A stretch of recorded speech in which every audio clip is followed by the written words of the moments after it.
Continuamos en la serie de escuela dominical del último trimestre de este año.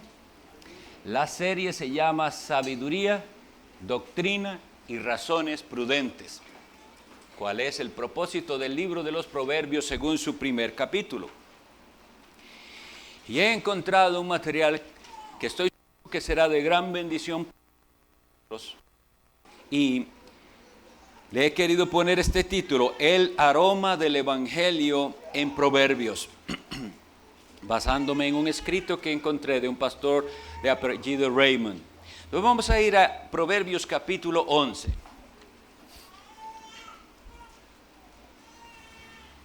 Proverbios capítulo 11 y leeremos el versículo 4. Como les había dicho, muchas personas piensan que los proverbios son simplemente una serie de refranes, de buenos consejos para un buen vivir, para saberse llevar con las personas, para ser buena gente, para aprender a evitar problemas en las relaciones personales. Muchas personas piensan que esos son los proverbios. Y claro que sí, los proverbios nos dan excelentes consejos para el trato con nuestros semejantes, con nuestro cónyuge, con nuestros hijos, cómo administrar lo que Dios nos ha dado, cómo evitar los vicios, las cosas que nos llevan a la perdición. Todo eso sí se encuentra en los proverbios. Pero la Sagrada Escritura nos dice que toda ella es la que da testimonio de Cristo. Y debemos ser capacitados por el Espíritu Santo, capaces de encontrar el Evangelio de Cristo en toda la Escritura. Y eso vamos a hacer en esta mañana. El versículo 4 del capítulo 11 dice así.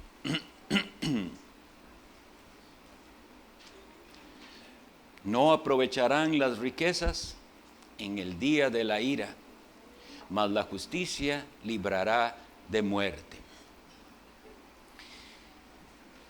Hoy en día, las personas cuando hablan del Evangelio o del cristianismo, se apresuran, como ustedes saben, a hablar de todo lo bueno que Dios puede hacer para usted y de que si usted supuestamente se hace cristiano, las cosas van a mejorar en todas las áreas de su vida, lo cual no es que sea una mentira.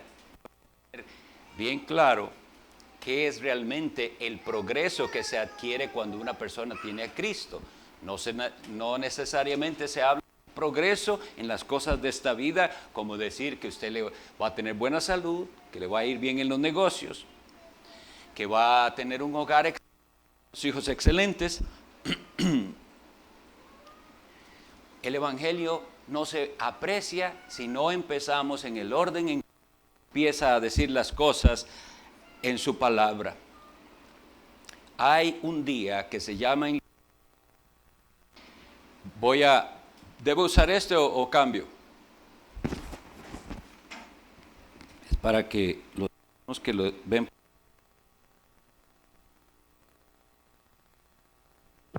Ahora sí.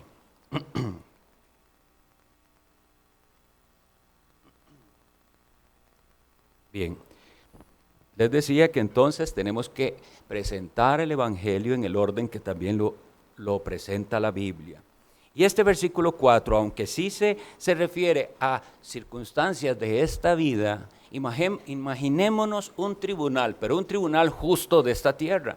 Cuando alguien ha cometido un delito, si el juez y el jurado son honestos, lo que tenga de dinero la persona, ahí no vale. Si es culpable, es culpable. Ahora, lamentablemente eso no siempre es así en este mundo, ¿verdad? Hay personas que se doblan y que por conveniencia dan un veredicto dependiendo de a quién están juzgando. Eso es terrible y es la realidad de nuestro mundo. Hay personas que pueden tener lo que se llama tráfico de influencias. Eso es una realidad y es una injusticia de este mundo.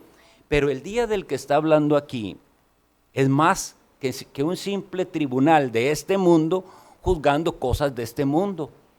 Se habla de un día final, donde no aprovecharán las riquezas en aquel día. Se está hablando entonces del día del juicio, del día del juicio final en el que todo ser humano se presentará delante de Dios, el Dios cuya ira es provocada por causa de los pecados, y dará cuenta de todo lo que hizo, de todo lo que dijo, de todo lo que pensó y de todo lo que no hizo. Y ese es el día de la ira en el cual todo lo que usted haya adquirido en este mundo no le servirá absolutamente de nada. Y aquí será cierto este versículo, dice, no aprovecharán las riquezas en el día de la ira, mas la justicia librará de muerte. Quiere decir que hay una manera de librarse de aquella condenación merecida en el día del juicio. ¿Y qué es lo que necesitamos? Justicia. Ustedes y yo necesitamos esta justicia para poder pasar la terrible prueba del día del juicio. Ahora que esto es parte del Evangelio, pues vamos a leerlo en la carta a los Romanos, del apóstol Pablo a los Romanos, capítulo 2, versículos 5 y 16. Romanos 2, capítulo 2, versículo 5 y después el 16. Dice esto la palabra de Dios.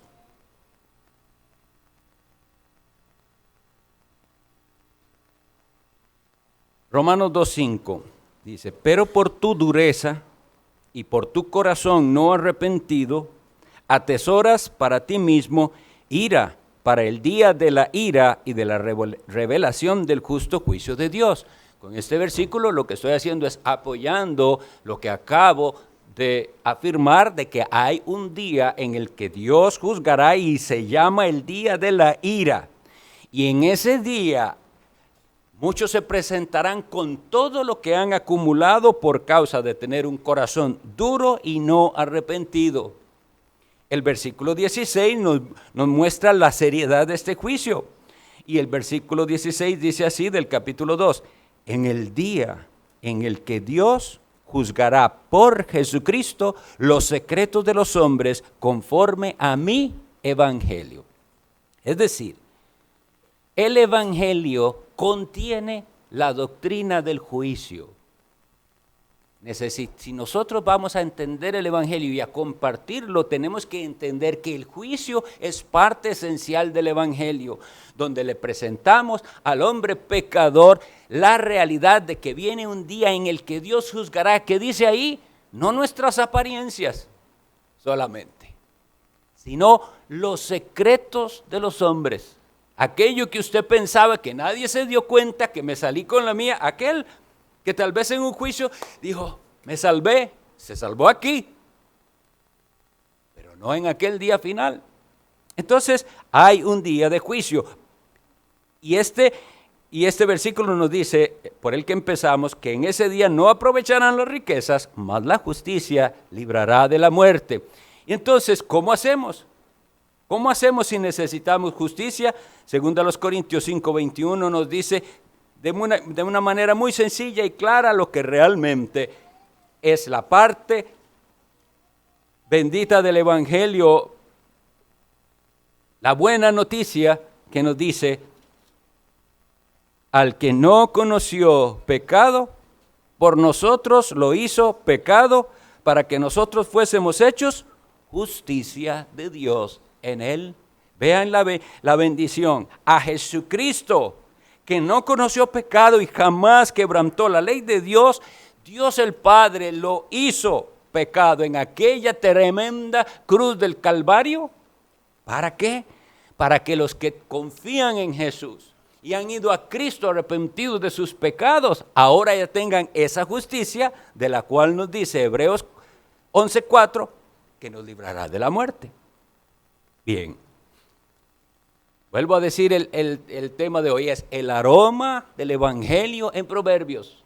Los proverbios que nos traen, si los estudiamos correctamente, el olor del Evangelio, de la buena nueva de salvación. Vamos a un versículo más de los Proverbios, Proverbios 13:7.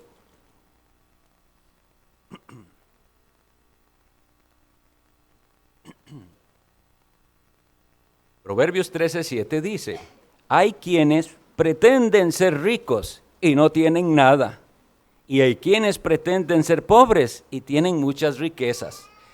Esta parte, obviamente, que tiene un significado y aplicación natural. ¿Qué significa? Esa es la realidad que nosotros hemos vivido muchas veces. Las apariencias de las personas que quieren aparentar que tienen mucho, pero no tienen nada. Es solo apariencias. Y la gente es feliz así a veces, viviendo de apariencias y dándose un nivel de vida que no corresponde a sus ingresos, pero eso parece que les hace felices. Esa es la realidad. Y otros que más bien quieren siempre aparecer como que nunca tienen dinero y tienen la cuenta de banco a rebosar. Esa es una realidad de la hipocresía en que nosotros muchas veces vivimos. Pero nos habla de un tema mucho más allá también, porque nos está hablando de un elemento importantísimo, la riqueza y la pobreza. Y vamos a pasarlo al plano espiritual, porque si hay quienes, dice, pretenden ser ricos y no tienen nada, también espiritualmente hay algunos que aparecen como que son grandes cristianos y por fuera parecen, pero por dentro eso no es la realidad. No hay una verdadera riqueza espiritual, toda era apariencias. Y por otro lado vamos a ver quién, teniéndolo todo y siendo el más rico y dueño, como hoy leímos, el primogénito para que en todo tenga la preeminencia, y teniéndolo todo, se quedó sin nada por un propósito. Lo leemos en Filipenses 2, del 5 al 11. La carta del apóstol Pablo a los Filipenses, capítulo 2, versículo del 5 al 11. Y procuremos entonces tener esto en mente, riqueza y pobreza.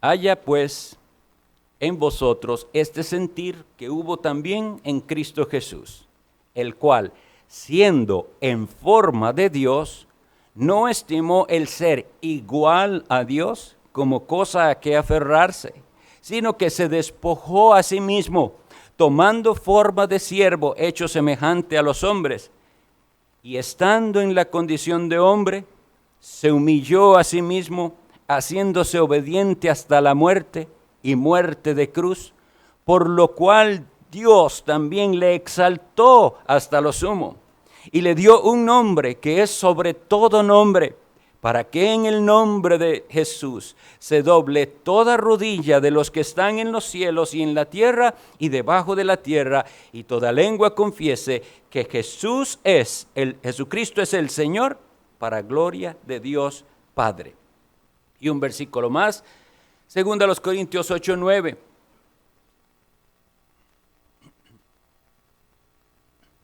También hablando el apóstol Pablo a la iglesia en Corinto, le dice: porque ya conocéis la gracia de nuestro Señor Jesucristo, que por amor a vosotros se hizo pobre, siendo rico, para que vosotros con su pobreza fueseis enriquecidos. Nosotros, con la pobreza y humillación de Cristo, recibimos las riquezas de la gracia de Dios. Hay quienes pretenden ser ricos y no tienen nada. Esos somos nosotros. Esos somos nosotros que nos queremos presentar ante Dios pensando que no somos tan malos, que hay otros peores que nosotros. Pero una vez que la gracia de Dios actúa en nuestros corazones por el Espíritu Santo, entonces vemos a aquel que sí era y es rico, pero se hizo pobre para nuestra salvación. Y de la pobreza de Cristo específica en este mundo tenemos el detalle desde su nacimiento hasta su muerte. Nació en pesebre, vivió sin tener dónde estar fijo. Decía a sus discípulos: el Hijo del Hombre no tiene ni dónde recostar su cabeza. Se hizo pobre para que nosotros fuéramos ricos. Capítulo 14, versículo 9 de los Proverbios.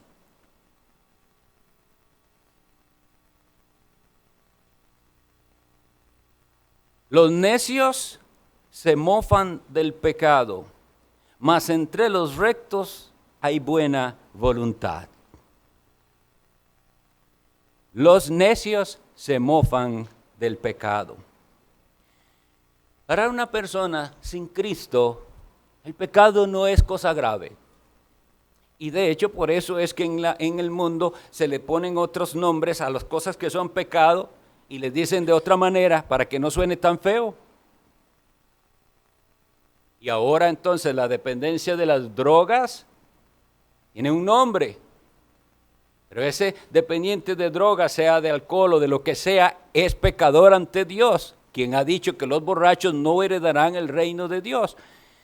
¿Cómo hace el hombre? Se mofa de eso y dice, no, eso no, es una enfermedad, es alcoholismo.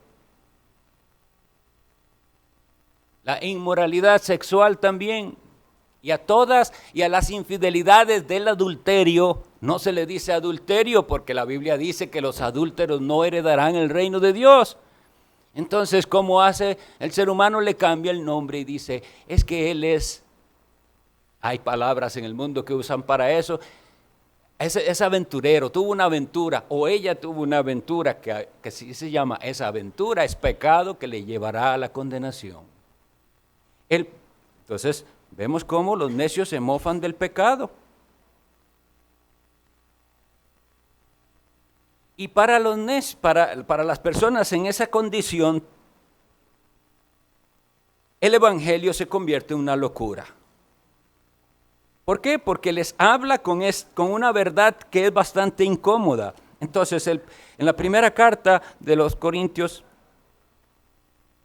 capítulo 1, versículo 18, dice el apóstol, porque la palabra de la cruz, o sea, el evangelio, esa está la manera de decir, el evangelio, la palabra de la cruz, es locura a los que se pierden.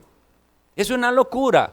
Para el que no tiene a Dios, ni ama a Dios, todas estas cosas de hablar de pecado y de separarse del pecado y de arrepentirse del pecado no tienen sentido. Por eso la psicología no admite dentro de su tratamiento el pecado como tal, sino que al tratar con la persona que a causa de su situación llega desesperada, ¿qué hace el psicólogo? Tratar de buscar una razón o una causa. Alguien más es culpable, pero no usted. Su padre, su madre, sus hermanos, sus profesores, sus maestros, alguien tuvo la culpa de lo que usted está pasando ahora. O pensemos en el pasado, frustraciones de su niñez, etcétera, etcétera, pero nunca confrontar a la persona con su pecado, porque para ellos no hay pecado. No hay pecado porque no hay Dios y porque Dios no tiene una ley. Es un Dios sin ley para algunos. Pero vemos entonces que la Biblia nos dice claramente en los proverbios que los necios se mofan del pecado, es decir, se burlan de eso. No quiero que me hable de eso. Para usted todo es pecado, le dicen a uno. No es que todo es pecado. Lo que quebrante la ley de Dios es pecado. Porque así está definido el pecado según el apóstol Juan. Pecado es transgresión de la ley. ¿Conoce usted la ley? Ese es el gran problema.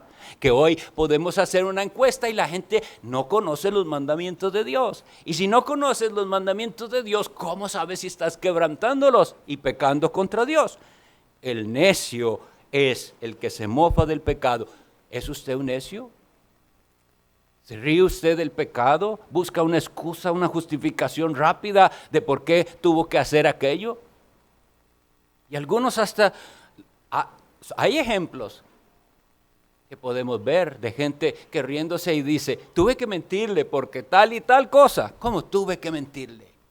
¿Por qué no dice, tuve que pecar mintiendo, pisoteé la ley de Dios porque era lo que me convenía hacer en ese momento, porque no estaba dispuesto a aceptar la realidad de lo que estaba pasando?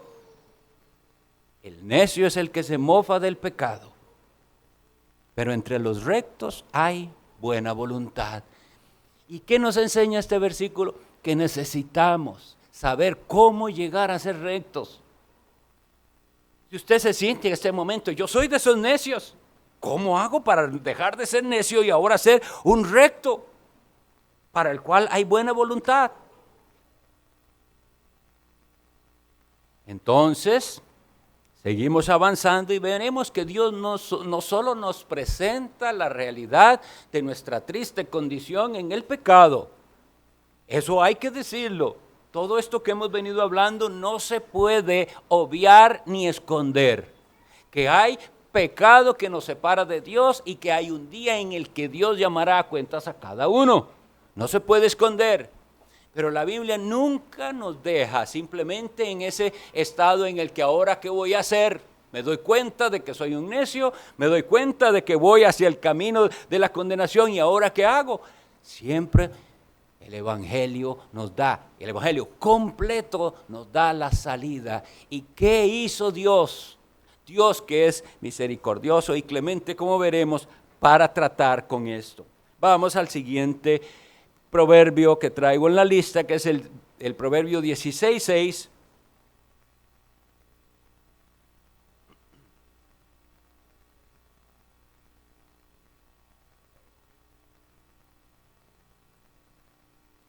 Proverbio 16:6. Con misericordia y verdad se corrige el pecado, y con el temor de Jehová los hombres se apartan del mal. Bendito Dios que nos da una solución, y así trata Dios, y así tenemos nosotros que tratar también con los demás, porque sí, recordemos que hay una esfera en la que los proverbios nos están hablando, por supuesto, de nuestras relaciones. Si Dios ha tratado con usted misericordiosamente y no lo ha mandado ya a la condenación, más bien le ha librado de muchas de las consecuencias de sus malas acciones y pecados, ¿por qué cuando usted trata el pecado de otros y las faltas de otros, no trata como Dios trató con usted? Con misericordia y verdad se puede corregir el pecado. La misericordia es una definición que tenemos que constantemente recordar. Misericordia. Misericordia se trata de no darle su merecido a aquel que es culpable. Dios, viéndonos a nosotros culpables y merecedores de castigo, no nos dio nuestro merecido, y eso es misericordia. Y vino con su verdad y nos hizo ver primero cuán merecida es para nosotros esa condenación, porque hemos pecado contra un Dios que es infinitamente santo.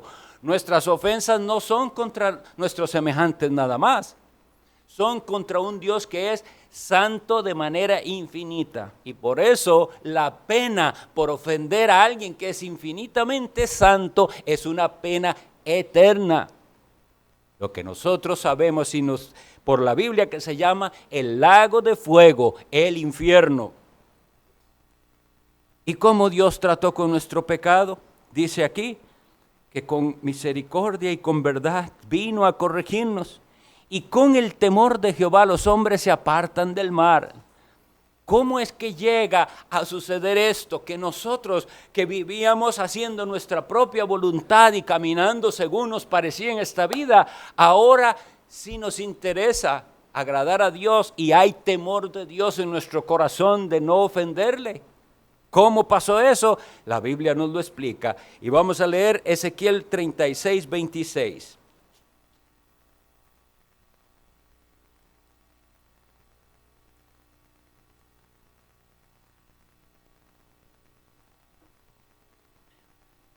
El profeta Ezequiel, capítulo 36, versículo 26. Os daré corazón nuevo y pondré espíritu nuevo dentro de vosotros y quitaré de vuestra carne el corazón de piedra y os daré un corazón de carne. Y pondré dentro de vosotros mi espíritu y haré que andéis en mis estatutos y guardéis mis preceptos y los pongáis por obra. ¿Qué necesita el hombre? Un corazón nuevo. Y cuando nos habla de un corazón de piedra, obviamente que nos está diciendo que el corazón del hombre es duro y terco y obstinado. Pero que Dios con su gran poder aplica por su Espíritu Santo la promesa del nuevo pacto en los suyos y le da un corazón ahora sí sensible a las cosas de Dios, ahora sí con temor de Dios, ahora con ese deseo de cumplir los mandamientos. La misma promesa aparece en el profeta Jeremías capítulo 32, versículo 40. Jeremías 32, 40 nos dice: y haré con ellos pacto eterno, que no me volveré atrás de hacerles bien, y pondré mi temor en el corazón de ellos, para que no se aparten de mí.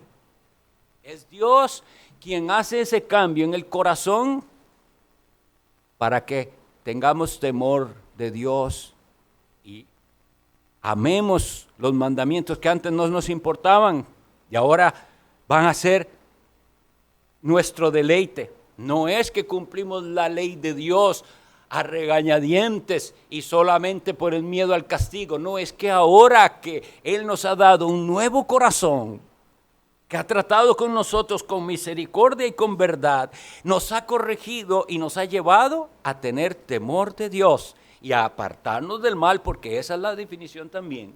¿Recuerdan? Principio de la sabiduría es el temor de Jehová, pero también dice apartarse del mal. Unos versículos más, y aquí hice el recordatorio. Recuerdan que el tema es sabiduría, doctrina, razones prudentes, el de toda la serie. Cuando hablemos de sabiduría, sabiduría es el evangelio y responder al evangelio. Vamos a leer entonces el Proverbio 29. 29 dice, es una pregunta retórica y cada uno de nosotros la debería responder con sinceridad. ¿Quién podrá decir, yo he limpiado mi corazón, limpio estoy de mi pecado? ¿Puede? ¿Quién puede? Dice él. ¿Quién puede hablar de esta manera? ¿Quién podrá decir, yo he limpiado mi corazón, limpio estoy de mi pecado? El ser humano intenta limpiarse de diversas maneras, pero vamos a ver que eso no sirve, solo hay una manera.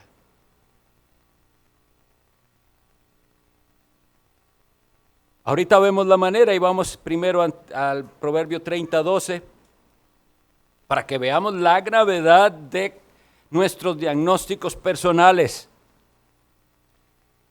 Proverbios 30:12 dice, hay generación limpia en su propia opinión, si bien no se ha limpiado de su inmundicia. Esto es triste y serio, porque dice, en su propia opinión se ve limpio a sí mismo. Así de engañado puede estar uno. Yo estoy bien. O como dicen algunos, Dios conoce mi corazón. Y esa persona puede ser de esa generación que es limpia en su propia opinión, pero la realidad es que no se ha limpiado de su suciedad, de su inmundicia, y estamos hablando en términos espirituales, no se ha limpiado del pecado, todavía está dominado por el pecado y por eso le separa de Dios. Esta es la realidad. ¿Y quién entonces, pregunta el proverbista, quién podrá decir, estoy limpio, me he limpiado de mi pecado? El profeta Jeremías en su capítulo 2, versículo 22, le hace esa pregunta al pueblo de Israel. Jeremías 2, 22.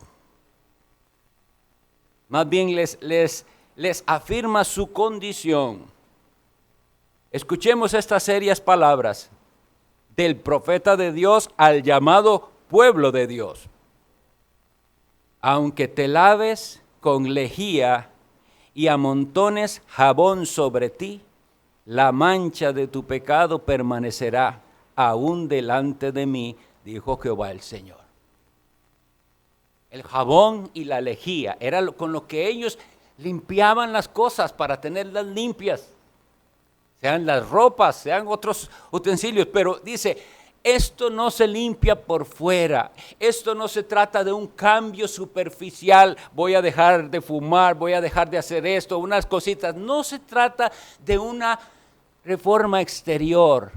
La limpieza que necesitamos es de adentro. Y por más que usted tome un cepillo y se lave, queda limpio por fuera, pero es su alma la que está manchada y sucia por el pecado. Y el profeta le dice que es Dios, le dice a ellos, tu pecado permanecerá delante de mí. Yo veo esa suciedad en su mente, de sus malos pensamientos, de sus malos sentimientos hacia los demás. Yo veo su codicia, sus envidias. Yo veo su falta de amor. Yo veo todo eso sucio. Yo veo su lujuria. Yo veo la manera en que usted mira a los demás. Yo veo su egoísmo. Dios ve todo. Su pecado permanece delante del Dios que todo lo ve. El proverbio lo que me dice es, ¿habrá quien?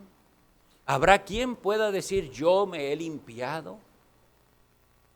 Lamentablemente de eso se trata toda religión de confección humana. De eso se trata, de tratar de hacer al hombre pensar que a través de cosas que haga o deje de hacer, se va a presentar bien delante de Dios. La única religión verdadera, que es la de Dios, la de Cristo, que nos reveló al Padre, nos habla no de la manera en que usted se puede limpiar a usted mismo, sino del plan maravilloso que Dios en su misericordia y gracia orquestó desde la eternidad para limpiar a pecadores de su inmundicia, pecadores que reconocen yo no me puedo limpiar a mí mismo. ¿Por qué es que Jesucristo le dijo a los fariseos, no he venido a llamar justos? ¿Por qué le dijo Jesús eso a los fariseos? Si no hay justos. Él les dijo, yo no he venido a llamar justos, sino pecadores al arrepentimiento. Lo que está nuestro Señor Jesucristo diciendo en esas palabras registradas en el Evangelio es lo siguiente: a los que se crean justos, con ustedes yo no voy a tener ningún trato.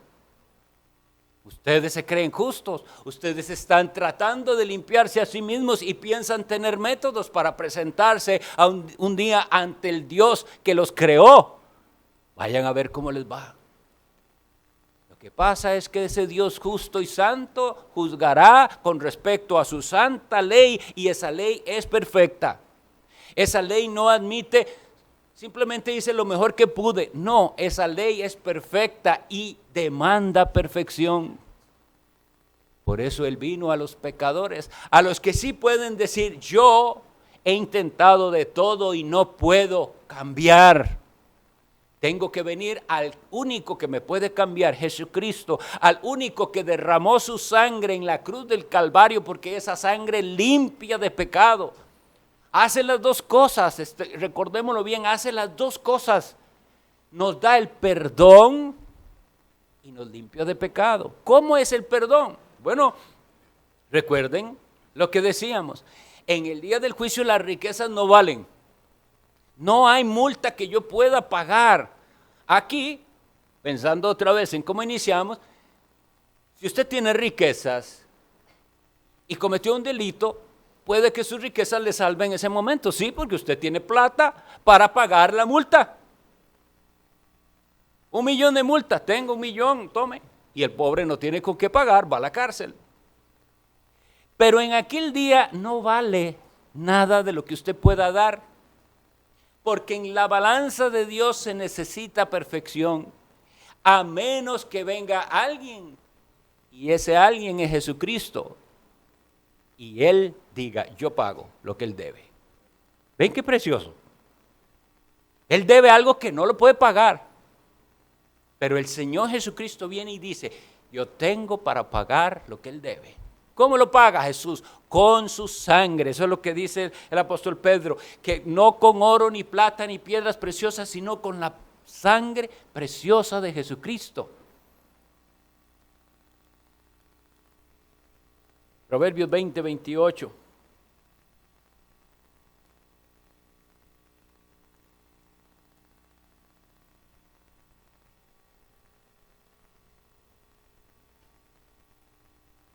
Misericordia y verdad guardan al rey, y con clemencia se sustenta su trono. Una vez más, esto es lo deseable en un rey de este mundo, que él sea misericordioso, que sea justo, y que su trono se sustente con clemencia, no ser implacable. Ustedes recuerdan cómo eran los reyes de la antigüedad. El rey de la antigüedad no necesitaba jurado ni nada. Él nada más, si quería matar a alguien, lo mandaba a matar. Pero no un rey justo. El rey justo no actuaba de esa manera. Ahora pensemos, el rey de toda la tierra, nuestro Dios, qué precioso es pensar que Él sustenta su trono con clemencia. Y la clemencia nos habla de eso, otorgar perdón.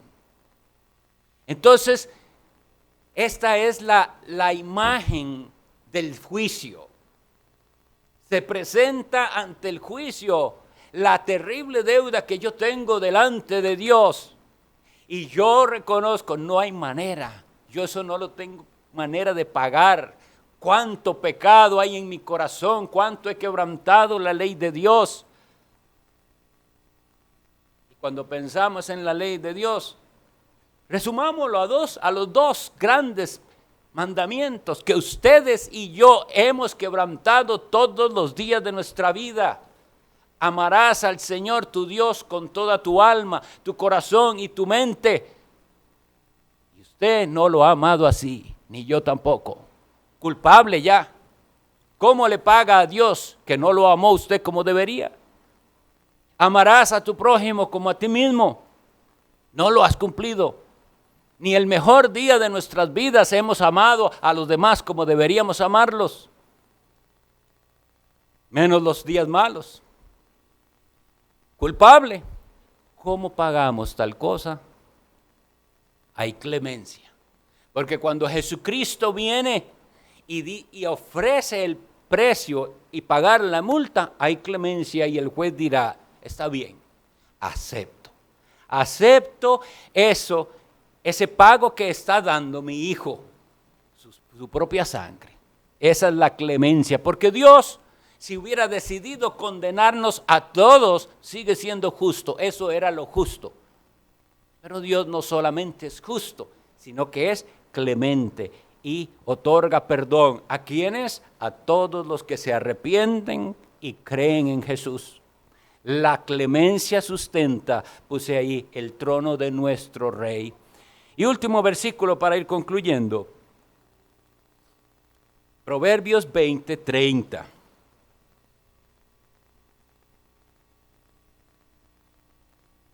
Los azotes que hieren son medicina para el malo y el castigo purifica el corazón. Sabemos que el concepto general de amistad, el concepto general de amor es nunca corregirle. Entonces la gente eso piensa, el que me quiere nunca dice nada malo de mí, ni me corrige, todo me lo aprueba. Esa es la manera de pensar del mundo. Aquí no, nos dicen, no es así. Esa herida, por decirlo así, esa herida que le hace la espada de Dios, es por amor. Porque usted pudiera pensar, como alguien hasta ha criticado, ¿por qué siempre tienen que hacerlo sentir a uno mal en esa iglesia? Si solamente eso es lo que ha sentido, no ha escuchado todo. Porque esa misma espada de Dios que sí punza a nuestra conciencia, esa espada de Dios que hiere, es para bien. Porque es la misma función del bisturí del cirujano. que arranca ese cáncer que está esparciéndose y que va a matarla a la persona. ¿Ven qué claro es? Igual, si usted es creyente y viene y la palabra de Dios le dio y usted dice, el pastor todo lo que dijo, alguien debió comentarle, porque todo lo que dijo como que era para mí, eso es un azote de Dios. El pastor no indaga en su vida personal, pero habla la palabra de Dios. Entonces viene el azote que no es para destruir, como nosotros tampoco disciplinamos ni castigamos a nuestros niños para desquitarnos ni para dañarlos, sino que, ¿qué es lo que queremos con ellos? Enderezarlos, va a ser medicina. Vemos que está padeciendo esa enfermedad con la que todos nacemos, que más que enfermedad es muerte misma, pero es el pecado que se comienza a manifestar. Y el azote va a ser necesario y va a ayudarle a restringir su pecado mientras conoce a Jesucristo. El castigo purifica el corazón. Por eso muy bien dicen a veces, y ese sí dicho y proverbio popular, lo que le hizo falta a tal persona fue, ¿qué decimos? Poco de disciplina, un azote. No parece que su papá tomó tiempo para corregirle, su mamá, y después, ya maduros, vemos las consecuencias. El castigo purifica el corazón, pero a algunos los dejaron dar rienda suelta a su pecado y hoy vemos el resultado. Pero como les digo, los proverbios no se quedan ahí. No es solo para esta vida, no es solo para que tengamos una vida cómoda. Nos habla de la necesidad de un corazón nuevo y de que Dios trate personalmente con nosotros. Bendito Dios, que el aroma del Evangelio está por toda la Escritura y hoy hemos visto un poquito en el libro de los Proverbios. Que el Señor añada bendición a la lectura y enseñanza de su palabra.